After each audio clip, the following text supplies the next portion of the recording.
Hey, what's up guys? Luke Profits. Should you cancel unprofitable orders when dropshipping on Amazon? Unfortunately, because Amazon is so strict, the answer is no. You cannot cancel orders on Amazon. You can cancel orders. There are ways to cancel orders, but you cannot do it often. You cannot do it very much, or it's going to affect your metrics, and then you're going to end up having your account suspended. So no, you cannot cancel orders on Amazon, not easily, not conveniently, only really in like absolute emergency type situations. I created a whole video about, canceling orders in the process, so you can go ahead and click up here to watch that whole video that goes over the safe way to cancel orders. But that's kind of relative. It's not safe if you do it often. It's safe if you do it very infrequently. This is the best way when you absolutely cannot order the product, or you're going to lose $100 if you'd send it to the buyer or something like that. Like, that is the only situation in which you do want to cancel orders. So go ahead and click up here. And in some cases, if you're at your limit and you're going to lose $100, better to lose $100 than your Amazon account, but that's really where using price tracking or price monitoring software comes in, because if you're using really good price monitoring software like 𝒮𝑜𝓃𝒾𝓃𝑔, for example, that's what I use and what I recommend, that's going to really protect you in a lot of cases where if the price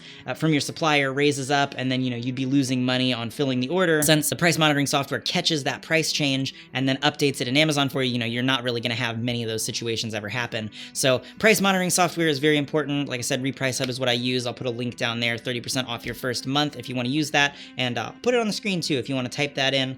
30% off your first month with 𝒮𝑜𝓃𝒾𝓃𝑔. 𝒮𝑜𝓃𝒾𝓃𝑔 is great.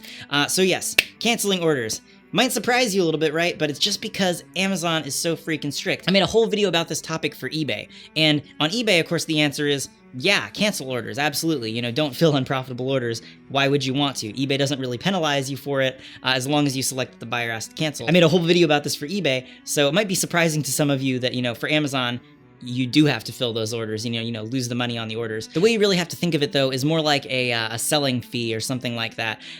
You're making more total money, because you're selling stuff. So, most orders are profitable, but occasionally you're going to have an unprofitable one or something like that. So those you have to just suck it up and say, oh, well, that sucks, but on average, I'm still profitable. I'm still making more money, even though I have some of these bad orders that I don't want to fill, but I kind of have to because it's going to mess up my account, and then I lose my ability to sell if I don't fill the orders. So yeah, that's it for the video. Pretty straightforward question, honestly. Should you fill unprofitable orders?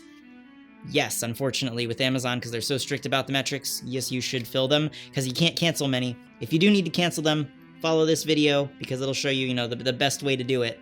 But you really, the best way to cancel orders is to just not get those orders that you can't fill in the first place, and the way to solve that is by using good price monitoring software like using 𝒮𝑜𝓃𝒾𝓃𝑔. Well guys, that's it for the video. If you're new to dropshipping on Amazon and you're trying to figure out how to get started, I've got a full free set of training videos down there, link in the description. Goes over everything you need to know to get started dropshipping on Amazon. And Amazon's great because compared to other platforms, it's actually super easy to get sales with very few listings, because there's so many more buyers on Amazon and so many few sellers that you're competing with compared to other platforms like eBay. If you've got any questions about anything dropshipping related, feel free to hit me up on Facebook. I'll put a link down there, as well as a link to a group that I started that has hundreds of other dropshippers in it that you can join. I post new content on this channel every few days, so go ahead and subscribe and hit the notifications, and I'll be back with another video in a couple days.